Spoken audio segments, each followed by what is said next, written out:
गति कछु कहत न आवे। ज्यों गूंगे मीठे फल को रस अंतर गतहि भावे।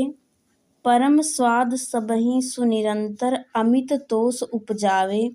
मन बानी को अगम अगोचर सो जाने जो पावे।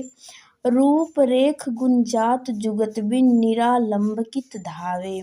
सब विध अगम विचारहि ताते सूर सगुन पद गावे।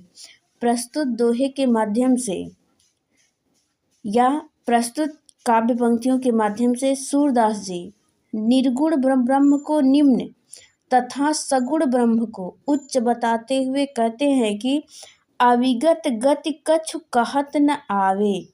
निर्गुण ब्रह्म की गति स्थित ऐसी है कि कहने में कुछ आ नहीं रहा है।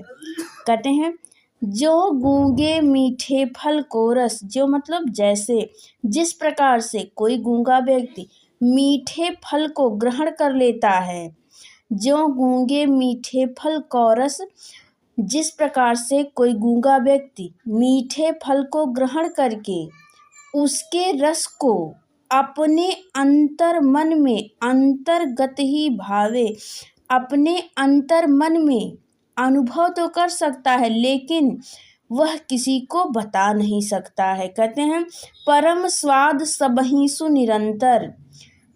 जिस मीठे फल का स्वाद परम है, सबसे उच्च है, वह उसको गूंगा व्यक्ति ग्रहण करता है, उसके स्वाद को अनुभव कर सकता है लेकिन उसको अपने वाणी के माध्यम से बता नहीं सकता है। अमित तोष उपजावे। अमित मतलब स्वयं, तोष मतलब आनंद, उपजावे मतलब पैदा करना। निर्गुण ब्रह्म स्वयं के हृदय में ही आनंद को पैदा करता है। कहते हैं मन वाणी को अगम अगोचर। निर्गुण ब्रह्म मन से वाणी से अगम अगोचर, अगम है अगोचर है, सो जाने जो पावे।